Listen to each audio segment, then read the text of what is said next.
Hey everybody, Roy Diamonds Too Loyal back again with another video. Today we're reacting to Yandere Simulator All Journalist Tapes. This video was requested, guys, so let's get into it.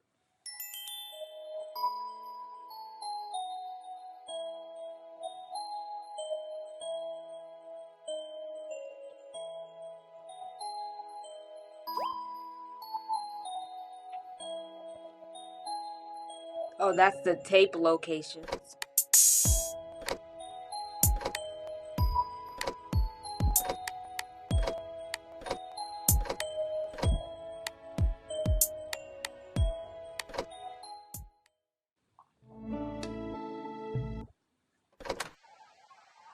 Looks like it still works. As long as it's recording, I suppose I might as well say something. How long has it been since I last used this thing? It's been at least 2 decades. Almost 3. Those were better times. I was so young back then. I'm just thinking, y'all, it's crazy how we don't even use tapes no more. Like, I remember as a kid how we used to have like this VCR, and you know, my parents used to have like these big tapes you put inside the VCR and you watch movies. Those tapes was movies. And it's so crazy how we don't have them no more. And then we had little tapes like that too, that, you know, had stuff on them. But it's crazy how you don't even see those no more. Then, my future seemed so bright. I remember following my dreams. I remember a promising career. I remember being happy. If I could turn back time, what would I do differently? I know exactly what I should have done. I shouldn't have gotten involved with that case, with that girl. Pursuing her was the right thing to do. This is mysterious. But if I hadn't involved myself with her, I'd still have a career. When did it begin? I think it was April of 1989. The peak of my career as an investigative journalist. That's when I heard about a murder at the local high school. The police had no leads. A murder. I decided to investigate it myself. I tried to be a hero. And that was the worst mistake of my life. The school's faculty didn't let me conduct an investigation on school grounds.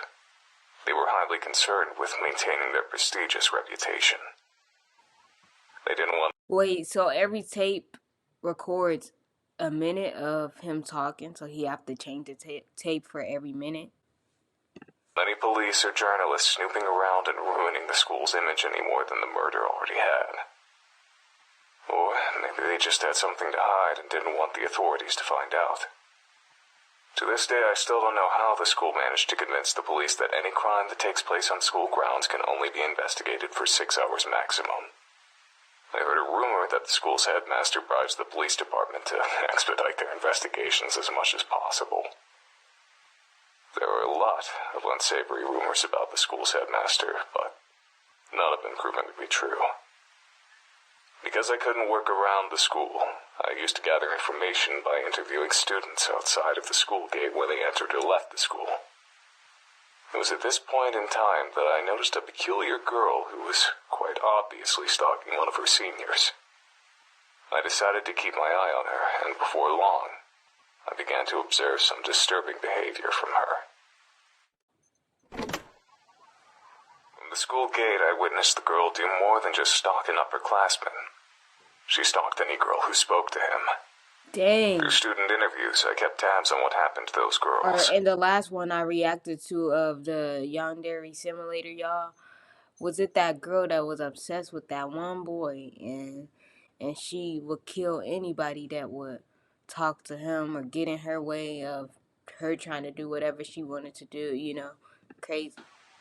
They became the victims of bullying, were expelled, and in some cases, stopped coming to school. I frequently saw the girl running with a mop and a bucket, as though she always had some sort of mess to clean up. That girl was using manipulation, intimidation, and sometimes even violence, to sabotage the boy's love life. What? If she wasn't above that kind of behavior, the possibility of murder didn't seem too far off. I didn't want to believe that a schoolgirl would actually commit murder just to keep a boy single, but the evidence was staring me straight in the face. Dang, she didn't want him to have no kind of relationship with nobody. That's when I learned a crucial piece of information. The girl who was murdered at the beginning of the school year had a crush on the same boy that was being stalked. The final piece of the puzzle had fallen into place. I knew that I had found the culprit. I went to the police with my findings. Took a lot of talking, but I was eventually able to convince them to take the girl into custody. The idea of a murderous schoolgirl was scandalous enough to attract lots of attention. Word of her arrest quickly spread across the entire nation. The trial turned into a media circus. I became a celebrity practically overnight. I didn't want to be a public figure, but I did want my investigative skill to be recognized. Yeah, he wanted to probably stay, like, secret, like behind the closed doors. I hoped that all the attention would boost my career. As it turns out, I was dead wrong. That manipulative little schoolgirl put on the best act I've ever seen. She cried nonstop, feigned ignorance at every opportunity, and had an excuse for every accusation leveled at her. That's part of the manipulation so she could get her way. The court fell in love with her. The media fell in love with her. The entire damn nation fell in love with her. She called me a dirty pervert who enjoyed leering at schoolgirls. She called me a fame-seeking yellow journalist. She turned it around and made him look like he the bad one. Claimed that I only accused her of murder for sensational headlines. The court bought every word of it. The day the judge declared her innocent, the entire country celebrated like it was a damn holiday. From that day forward, I was a national disgrace. I was known across the country as a lecherous journalist who stalked schoolgirls and tried to throw a girl in prison to boost his own career. Messed up his rep. I saw disgust in the eyes of every person who looked at me. My house and my car were vandalized every day for weeks. Needless to say, I was never able to work as a journalist again. The police department that arrested the girl was also the subject of national criticism. They were accused of being incompetent fools who would arrest anyone without sufficient evidence. Ever since then, the police in that town have been extremely lenient in an attempt to repair their reputation, and don't want to go anywhere near the local high school except for extremely brief periods of time. Wow. But the worst part of the entire experience didn't come from the media or the public.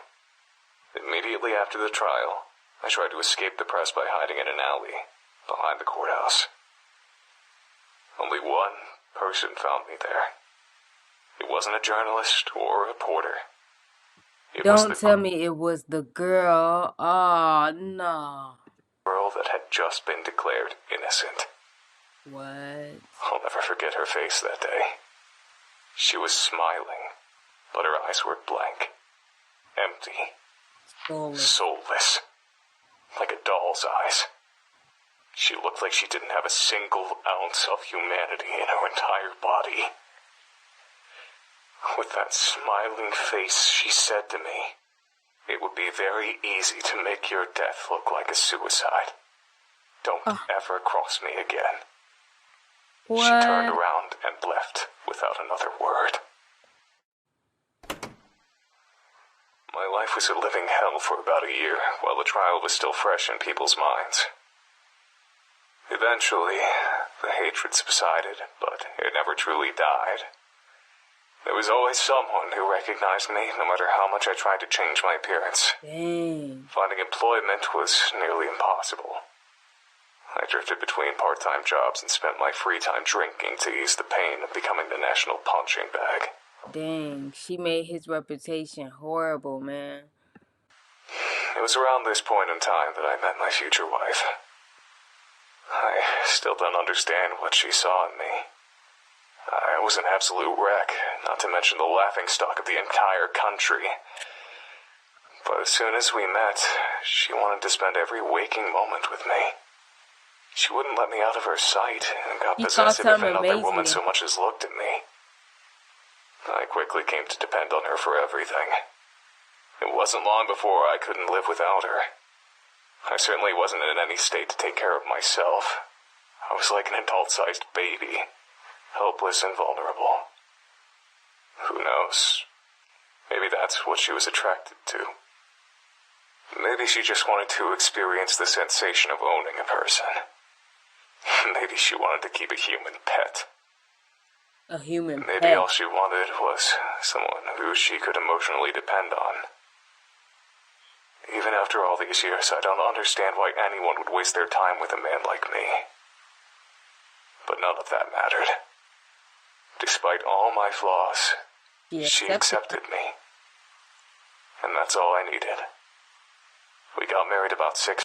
Dang. So sometimes, you wouldn't think you'll find that person just because you have a bad rep and everything going bad for you, and out of the blue, it'll come out of nowhere. Months after meeting each other. My wife died while giving birth to our only child. Oh, she died while I giving still birth don't know to how a I kid? possibly found the strength to keep going after I lost her.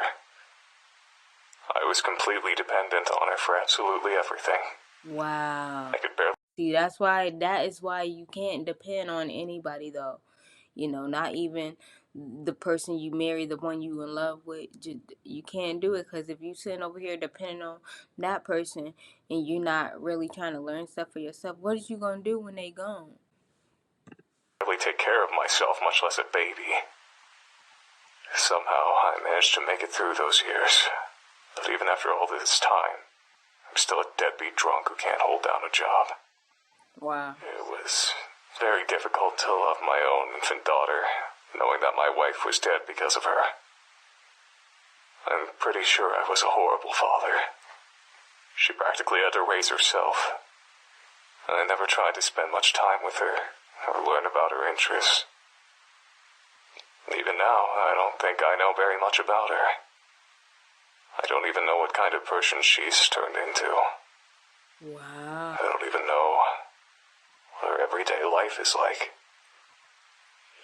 I know that... So are they like distant now? Do they not talk anymore to each other? Like, what's going on? She spends all of her time on her computer. She bought it herself.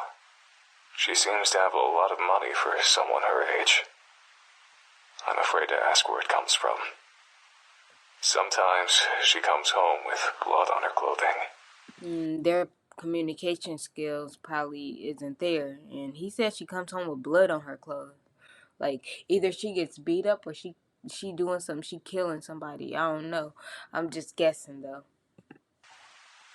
I can't tell if it's her blood or someone else's blood. I try to stay out of her business. Nah, bro. When you have kids, no.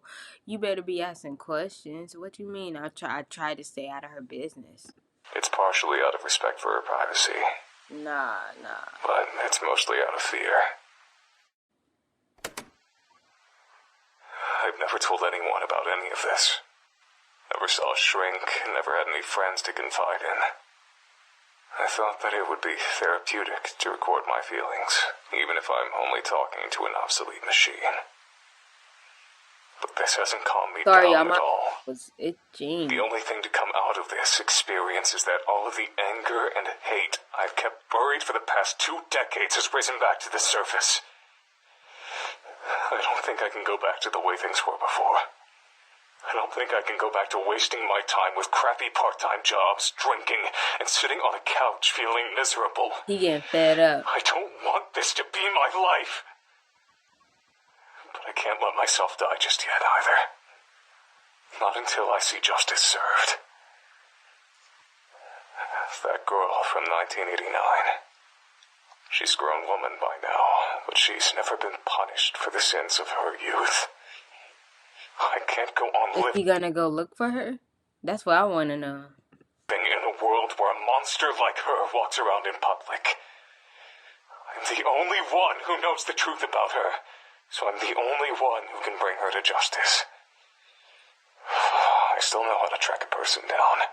I still know how to learn a person's secrets. Oh, he about to track her down. I still know how to dig up the truth. For the first time in decades, I feel like I have a purpose. I feel like I know what to do with my life.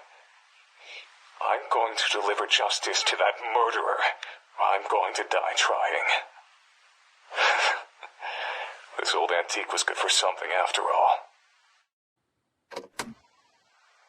I found her. It wasn't hard. She never even What? He found her. moved out of her hometown. I've been following her around town for the past week. It's not that hard to follow someone without being spotted if you know the right tricks. Wow. The only difficult part is looking at her without being consumed with disgust. Thinking about what she got away with.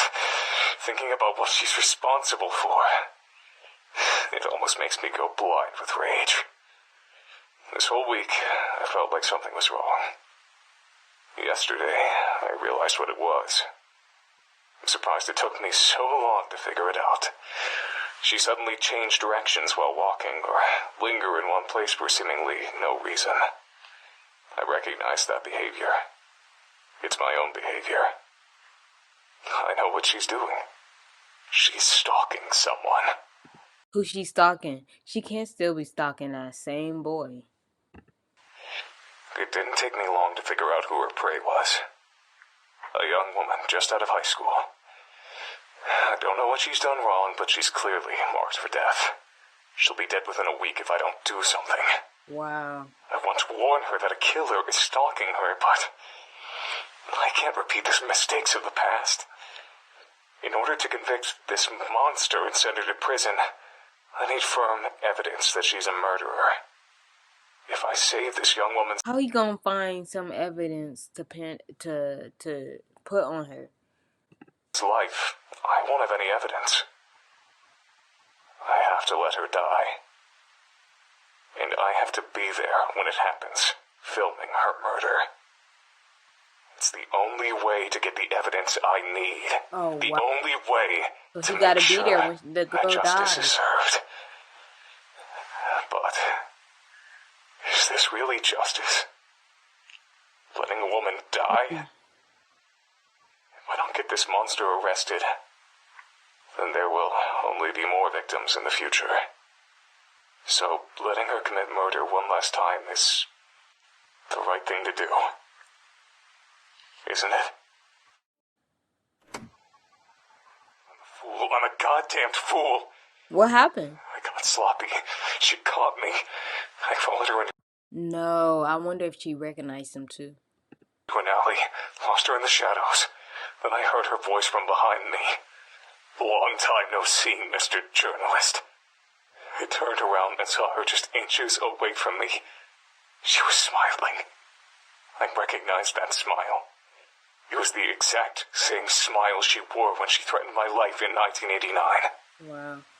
I didn't know what to do. I just turned and ran.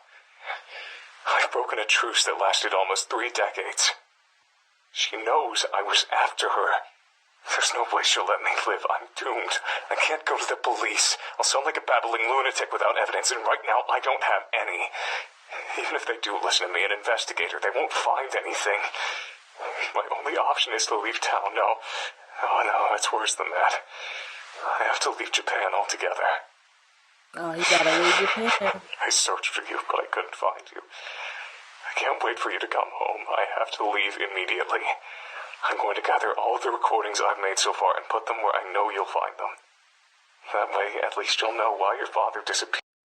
Oh, he making these for his daughter. Eventually, she gonna find him and then be able to listen to him. So suddenly. I only hope that she doesn't try to get revenge on me by harming you. I don't know when I'll be back. I don't know if I'll be back. Yeah. I don't know if she's willing to cross oceans to hunt her prey. If she is, I'll try to lure her into a trap, try to expose her true nature in front of the police. It's my only hope. I know you can take care of yourself. If I had more time, there's so many things I'd say to you, but I can't. Not now.